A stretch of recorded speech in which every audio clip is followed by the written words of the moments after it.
Rogue in the Savage Land. The imagery of Rogue with a torn-up costume reminiscent of something out of 1 million years BC is one that has lived on in comic book circles for decades, far eclipsing the length of time that she actually wore the costume in the Savage Land, because the original arc was very brief. As of 2025, they're doing a mini-series set in that time. But originally, it wasn't the hugest deal, and yet it's stuck inside of people's minds. It's certainly memorable, some even describe it as an awakening. However, this era has come under some scrutiny, and it was heavily discussed for a period in 2024 and 2025, with some coming to define it as controversial, others not. While this is not the first time it's been discussed, it is the most recent time of recording. So I thought it'd be interesting to explore and discuss how you feel about Rogue and her time in the Savage Land. Controversy or non-troversy? I'm Sasha, this is Casually Comics, and let's set the stage. Firstly, what are some of the things that people discuss about this arc in terms of it being controversial or not? For some, it's the costume. And another conversation that's had a resurgence time of recording, thanks to the X-Men 97 series adaptation, is the foregrounding of the Rogue Magneto relationship. And then in January of 2025, Rogue got a miniseries, Rogue the Savage Land. This is meant to be one of those miniseries that Marvel's been releasing that's taking place in a past era.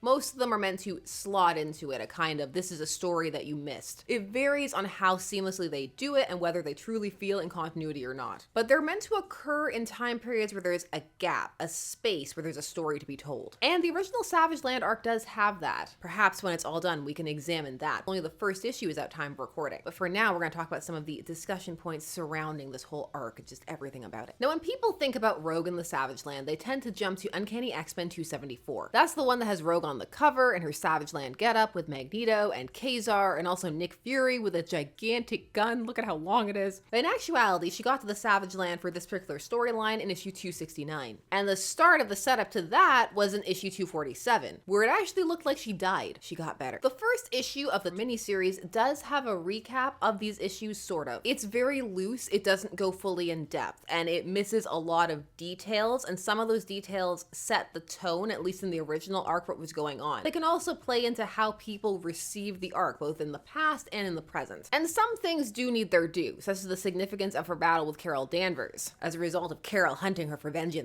A justified vengeance, it must be said. That was for all the years she spent trapped inside of Rogue's psyche. However, in the miniseries recap, it's described thusly. Before I could ever pull on a pair of Levi's, Carol Danvers came knocking. She ain't a fan of me. It also downplays how significant Rogue going through the Siege Perilous was, describing it as one of the most X-Men things ever. It doesn't mention the fact that this was a big heroic sacrifice moment for Rogue. There's just a certain tone to everything. And since everybody will have different reference points, let's recap it. So let's go back to 1989. In issue 247, written by Chris Claremont with art by Mark Silvestri, ink Stan Green, and colors by Glynis Oliver, it was coming to the end of a time period where Rogue had been struggling with Carol Danvers' personality. She had taken over her psyche for a time, and they were trying to do a body sharing thing. It wasn't really working. That's why when you see Rogue during this fight in this issue, she's wearing the Miss Marvel costume. That's also why she's wearing it on the recap page. She gets knocked out in issue 246 when Carol's personality was still dominant, but as with most fictional head knocks, that just switches her back. And so in issue 247, she's back to being Rogue. So it's Rogue that gets to have this moment in this battle with Nimrod, who is merged with Master Mold. And it's during this climactic battle that she's sent through the Siege Perilous. The Siege Perilous is, to Cliff Notes it, a mystic gateway to the multiverse that Dazzler has in her possession at the time of this fight. She's trying to make this sacrifice because it looks like the only way to get rid of the Master Mold Nimrod fusion is to push it through this portal. But during the process, it attaches itself to her tentacles, it's anchoring itself into the ground, and so she tells Dazzler to take the shot. He grabbed me. Metal's too tough. Can't bust loose. Dazzler, blast him. Rogue, I can't.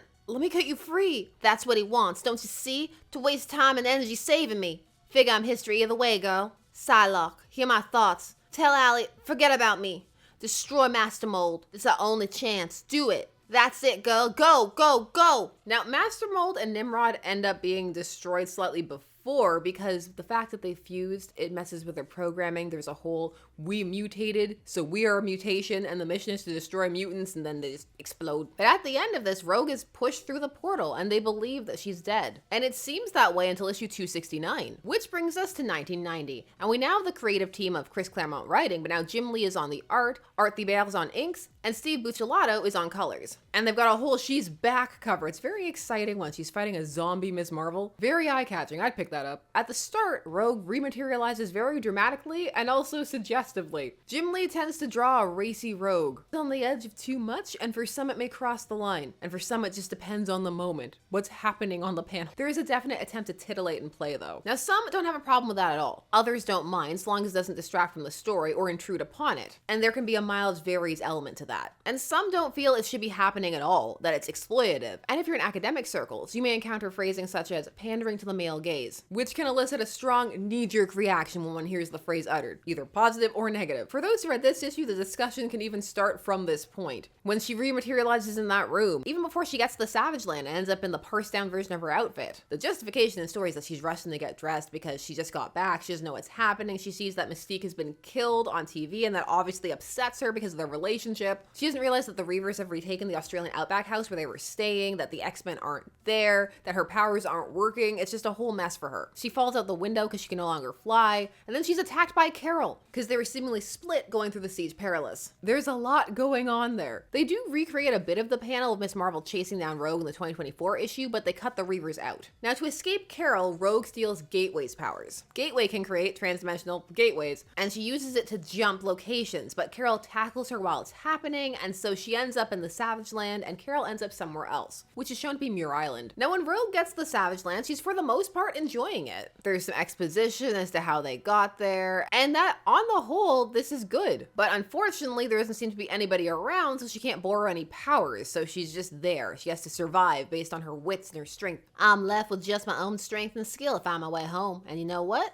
That suits me just fine. The Savage Land. Time doesn't mean much. In a world where the sun doesn't rise for half the year, doesn't set for the other, how long she'd been here, she doesn't really know or care. For the first time in her young life, she's on her own, honing a strength of spirit to match the tempered resilience of her body, and the confidence that no matter how hard the road, she'll win through in the end. So this is a real show of strength for Rogue. She's having this big independent moment. The tone of how Rogue feels in this is going to shift in the miniseries of 2025. Carol ends up on Muir Island during the time that the Shadow King is reigning through Legion, Charles Xavier's son, and he's able to warp and twist Miss Marvel to his cause. It's not hard. She's got a lot of rage. The plan involves killing Rogue, and she hates her, so she's down for that. It turns out that the two being split, they don't have enough life force to live independently.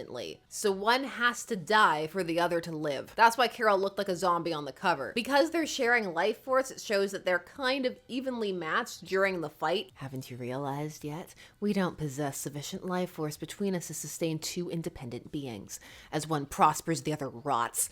And guess what? Sugar. That won't be me. This fight ends in a stalemate that Magneto breaks. He decides the victory as an I choose you moment with Rogue. Phrase I choose you has been ruined for me by Pokemon. This is in a way a death for Miss Marvel because while binary her body was off in space, these were her memories and thoughts and feelings, her core. But it's fine, she'll be fine. Now we enter the era that most think of when it comes to the Savage Land, and those are issues 274 and 275. Now while the pencil remains the same, the inks change. We have Scott Williams for 274 and also 275, but also with Carl Altstater. Colors are Joe Rosas in 274 and 275, but with Glynis Oliver as well in 275. This is where the main gap lies to be filled, because after issue 269, it's the Extinction Agenda event. And for those issues, it's Savage Land? What's Savage Land? And 274 just jumps into it with a whole bunch of things already clearly having happened off panel. Magneto, Rogue, and Kazar in an alliance, they're fighting against Zala Dane, who's taken over a significant portion of the Savage Land. She's using her electromagnetic powers to dampen the tech. It seems to be maybe affecting Magneto. He's keeping it a secret though. It must be said, Rogue's outfit certainly looks much more in place next to Kazar. It's Magneto who's standing out. He must be sweaty. The Savage Land looks very tropical and hot. He needs to join the fashion of the rest of the squad. Now it's in this issue that Rogue seems to learn that her powers aren't working because she tries to use them in a fight by taking some energy. She uses the technique that was common for her in this era, which was kissing the person, but it doesn't end up working and Magneto has to save her. He does link saving her to making sure he doesn't fail like he did in saving past people he loved, but they're not in a relationship or anything at this point. Now, while Magneto and Rogue are canoodling on the cover, that's not the entire vibe of the issue itself. For the most part, they're still at odds with each other, at least morally. You said you'd let them go. Magneto, that's murder.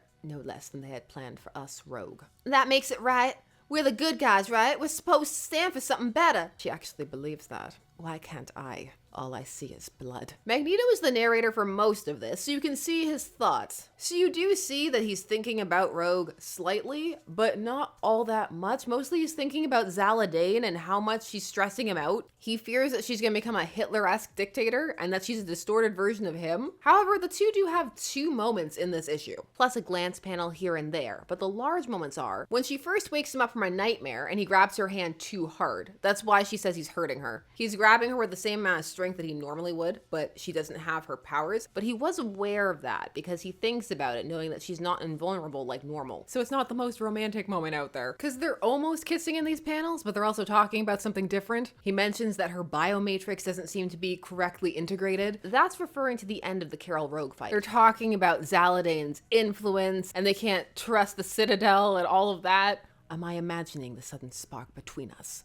leaving Rogue as shaken as I? Leave well enough alone. I am pledged to another, as much as one can pledge a heart full of ghosts. They go to fight Zaladane. It goes poorly until Nick Fury shows up, and Rogue defends Magneto because they've been working together in the Savage Land for X amount of time. And now him and Rogue grow closer as he talks to her a bit about some of his concerns about Zaladane, and they hug. They also take charge in terms of convincing the others of what they need to do. 275 is the final battle, but also the plot with the rest of the X-Men starts to come back in, with Deathbird showing up, reuniting with Xavier in space. The Savage Land outfit is also gone. Now there's S.H.I.E.L.D. gear that she doesn't want to wear, but apparently it's super flimsy because it still gets torn. S.H.I.E.L.D. needs more budget. Rogue ends up having to save Magneto when Zaladane is draining him of his essence. Naked. Everybody's naked here. And Rogue gets her powers back fully here. Her biomatrix is fully integrated and she's healed up just in time. But Magneto cannot be swayed from killing Zala and moving away from Charles's path because what has it gotten him? And while Rogue tries to get him not to do it, she fails. And as he flies off, she cries. End arc. Time for Dark Charles. So here we can start to discuss the first potential controversy / non-controversy, and that is the outfit. As mentioned, for some it is just too much. And the fact that at certain points for Rogue and also for Zala, just in general, the art is attempting to be a bit provocative, seemingly in service of the younger male audience, and some don't resonate with that. Some feel it should be more tasteful or more restrained, or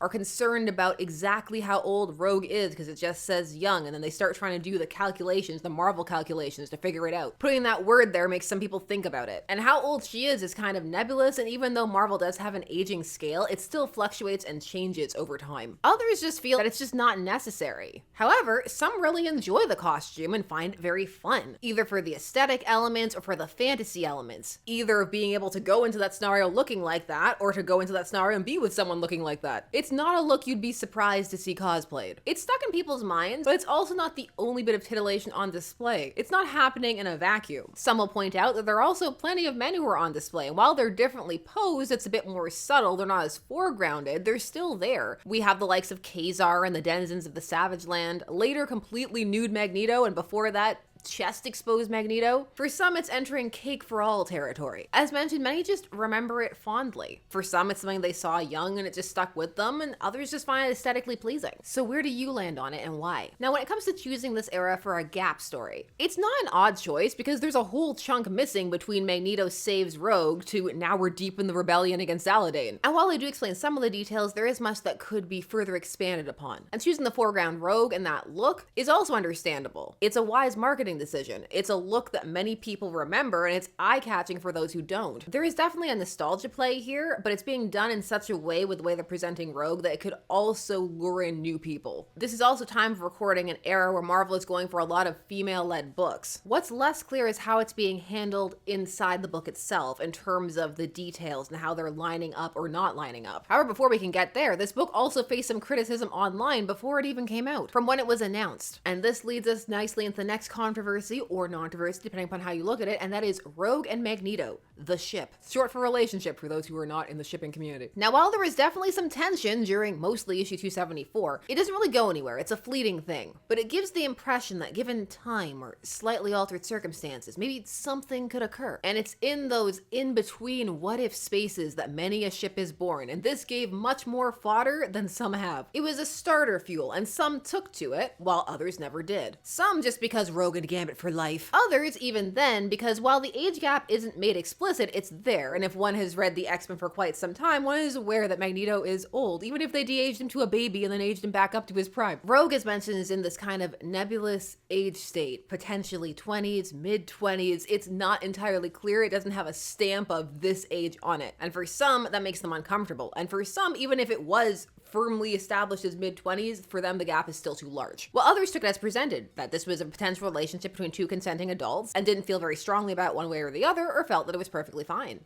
Some also found it intriguing because of the characters' backstories and how they would work together. But for the most part at the time and going forward, Rogue and Magneto were kept largely to alternate universe fare. Not all the time, but it's usually there where it's presented as Endgame. In the main timeline, that's Gambit. But the main timeline has also flirted with the idea of Magneto and Rogue. However, it was brought back into the front of the public's mind with X-Men 97, which one could also argue is alternate universe fare, but it definitely got people thinking about it again, because that was a huge plot point in that series, and retroactively added in a Rogue and Magneto romance. And also said that it happened in the Savage Land, which made people think about this arc, but how it happened was different. Here, Rogue is brought by Mystique, who is her adoptive mother, to Magneto to train, and the entire thing, just because of the language used and the way it's presented, has some grooming undertones, or it could be seen that way. The man seemed nice enough, seemed to want to help.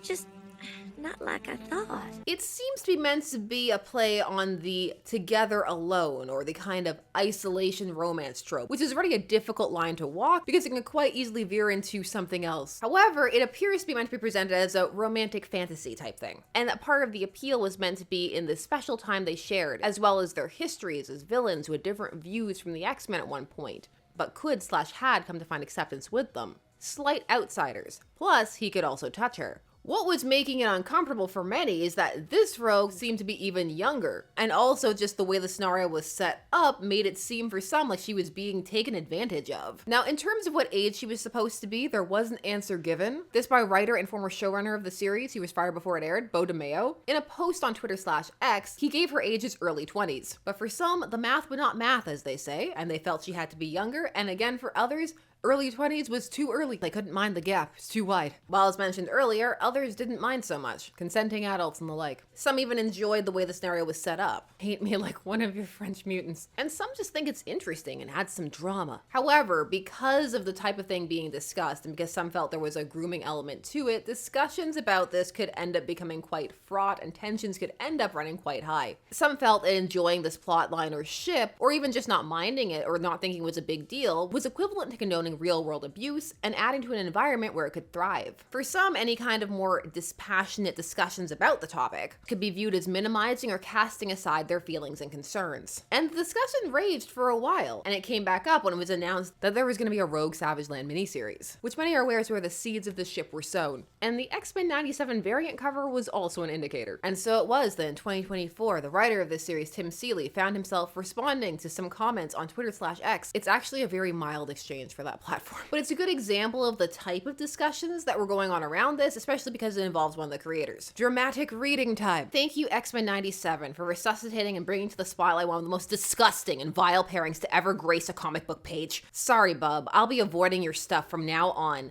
This ship needs to be removed from canon forever. I'm praying this sells like shit. One of the most vile pairings. I can definitely think of a lot worse pairings. Name some of yours down below. Tim Seeley replies, "It's not related to the show, so not sure about this reaction. It's Rogue in the Savage Land. Cool? Is it a reprint/retell of Savage Land comic? I honestly don't know. If it is, then yes, that's the issue with it. People have shunned it for decades, and it's been the void forever until the show brought up the pair. Same as happened with Age of Apocalypse, which I remember similar reactions. While they don't bring it up a lot, they haven't shunned it. It does come up here and there. Joseph. Never forget Joseph." Tim Seeley replies, "Okay, gotcha. I was unaware. This story doesn't deal with romance really, but good to know, I guess." Passive aggressive. In all fairness, based on just the tone of this exchange, the passive aggressiveness is not entirely unwarranted. It's a lot of a lot. Although all of this is reminiscent of the classic exchanges in the letters columns, but just happening more rapidly in real time. Final salvo. Thanks for the reply. If that's true, it's reassuring. I like both characters a lot, but this arc and the implications of it soured the character of Magneto for me personally to this day. And then there are some people who are pushing back on the idea that everybody always shunned it, because not everybody did. It's one of those things. Some people liked it, some people didn't. But but for some who didn't like it, they vehemently, very strongly did not like it. This kept going for a bit, with Seeley clarifying multiple times that it wasn't attached to the TV series to different people. We can't read all of it, but it's a good example of the types of exchanges one can encounter online about this. Seeley ultimately ended with, "Powerful opinions abound on the Rogue-Magneto relationship. Personally, when I read those comics back in 1989, age 13, I disliked the romance because I wanted Rogue to be my girlfriend one day. Anyway, January 25th, but the question then becomes, is it true that this series avoids that? Time of recording, one issue is out, so we only have that to gauge. If you're watching from the future and it's all done, you can comment whether that was truth or lies. Because here's what got some people rankled. In an interview describing the series to Polygon, Seeley had stated, "In these 5 issues, I get to utilize my love for 80s X-Men, Jim Lee, Chris Claremont, Zabu, scantily clad heroines, and heroes. And probably most importantly, dinosaurs. Alongside my collaborator, Zulema Lavina, we're going to deliver something fresh while honoring the impossibly sexy and epic classic tale of a young rogue and 2 of the weirdest allies a girl from Mississippi could ask for, Magneto and Kazar." So one can see based on that statement how some may assume that some romance may be in play. The word sexy was used. We should discuss the first issue of Rogue and the Savage Land as it stands. As mentioned, one of the most disconcerting parts about it is how it aligns or does not align with the classic issues that it's meant to slot in between. There are certain elements that seem that they have shifted, and just overall the tone is different. Rogue the Savage Land is written by Tim Seeley, with art by Zulema Scotto-Lavina, colors by Rachel Rosenberg. After the recap, there's a little explanation blurb where only issue 247 is mentioned, even though the recap included portions from issue 269. Perhaps the reason for this is because issue 1 is largely a retelling of that issue. And if you've read both, there are some differences in how events unfold in terms of Rogue's attitude. This Rogue is a lot sadder. She's not having the "this is my chance to prove myself" moment quite so much. While in the original story Rogue had moments of sadness, they were less foregrounded. This is more focused on her uncertainty and loneliness. You also see more things in the Savage Land that she's afraid of. Like the original story, the state of her powers is up in the air at the start. It wasn't clear if she was aware they weren't functioning as of yet or not, because what was mentioned was that she hadn't seen anybody to try on, really. One of the things is that the building blocks being laid out actually would be firm groundwork to explore why she would have feelings for Magneto in this scenario. So again, we'll see whether it goes there or not. There's a lot of emphasis on feeling lonely and only having her memories of other people that she's absorbed for company, which again is different from the original issue 269, wherein she pushes those feelings back because she's uncomfortable with the fact that those vestiges live in her, especially after the whole Carol situation where it took her over. Because that hasn't been highlighted or mentioned, you can have scenes like the one in this where she's happily using those memories to keep herself company. So it almost feels like a remix or a redux, or even potentially a retcon. It was one of those things where I had to go and check and see, was this meant to be an actual canonical insert or something else entirely? In an interview with Adventures in Poor Taste, which also brought up the romance, there's no escape from that question, Seeley describes working on what the interviewer calls a throwback story thusly. "I love Chris and his work. We did New Exiles together once, but I don't think our styles or interests are exactly the same. So I did me first. What am I compelled by? How do I structure this? That said, Chris's fingerprints are all over this story. It's his setup, his take on these characters, his dangling plot threads. I think you end up with an interesting fusion of our approaches, and I'm totally proud of that." So this in part explains why the vibe is so different and Rogue comes across as feeling very different so far. Maybe I never went back to Australia. Maybe after all I've done, all the people I've hurt, all the lives I've stolen, maybe this is my perdition. When Rogue came to the Savage Land, she was disconnected from the X-Men. She wasn't sure what was happening or where they were, but she hit the ground running, and she had a plan as to what to do because she had been in the Savage Land before, and so she went right away to seek out Kazar as an ally. However, here, Rogue is more in hiding and moving with less deliberate purpose. And while she wanders to the same areas and you see some of the same panels lightly recreated, again, just the energy is different. This is one of those ones where it may read better if one separates it from those classic issues. However, it's difficult to do so in this context because it's presented and marketed as a tie-in, or at least relevant to those issues, and even references one of them in 247, which is one thing that can encourage people to go back and check it out. However, if one likes a more vulnerable Rogue or wanted to see more of that in the context of the situation, this may be appealing/intriguing. If well executed, these two works have the potential to complement each other. Now, one of the reasons this is presented as being condensed a bit in the story is because Rogue is recapping this to Magneto. After he saved her and reintegrated her matrix. And so far, based on how it's been presented, the story isn't entirely beating the no romance allegations. But if you again read that quote, it doesn't say none. It just says, not really. I'm not alone anymore, Magneto. Look at the thirsty. Also, Rogue mentions in this exchange that she's been losing her powers in fits and starts since she got there, which then makes an action in 274 seem more odd. That was when she kissed the guy to try and get his powers. If she wasn't sure if it would work, that would make it a very odd play. So that's one of those things where if you put this in, even just this first issue, it makes some of the events not line up quite as well. But again, this is a mileage varies thing. Some people are not going to mind this. They're just going to enjoy seeing Rogue in this setting, in this outfit, and seeing some explanations as to what was going on with Zaladane and perhaps how she gained all that power and more about her motivations, even though those are pretty clear. Domination. Another difference here is that right away Magneto tells her that he's done with Charles's dream, but he's also not trying to oppose it. However, even saying that he's done with it undermines a big climactic moment in issue 275 during the fight with Zaladane, because that was one of his big statements, that he was done with it. It was very dramatic. No, I'm completely done.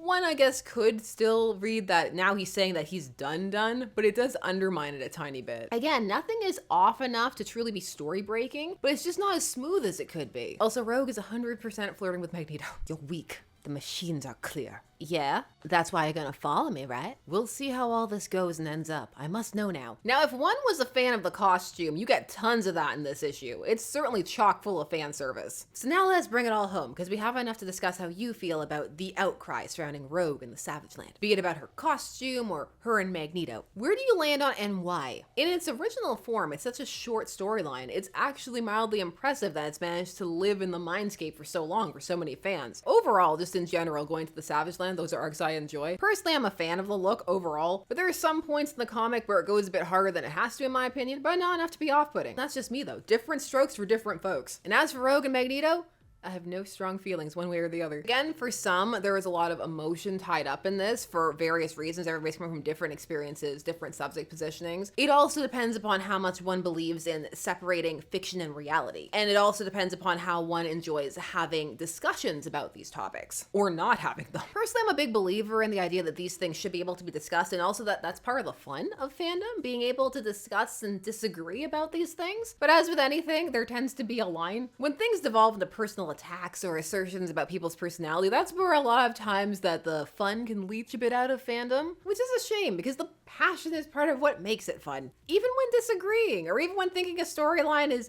super fun or super gross, that can be part of the fascination of it. Why? What part of it didn't work? What part of it did? What landed for some? What didn't land for others? And some will also disagree with that, feeling that the emotional flow is important. Go with that gut reaction and just put it out there. That's what the internet is for. While others may argue that the internet is a space that still requires etiquette and thought, that while it's a digital space, it still has real impact and real consequences outside of it. So how do you feel about these kind of plot lines or shifts? Do you feel that they have a very strong, lasting impact, or that they impact the way that people view these things in the real world? Do you think that it's the reverse? Do you think that it's reciprocal? Do you think that people need to practice a certain level of separation? Is it possible to give too much of one's power away in terms of getting emotional about these things? Where do you land on? I find discussions about discourse equally as fascinating as the discourse that they are discussing. That probably was not as articulate as I wanted it to be. Your thoughts, I want to hear them. I know you have them. Let me know, do you deem these topics a controversy or a non-controversy? And what other topics should we tackle next? If you made it to the end, let me know by sharing your endgame Rogue pairing.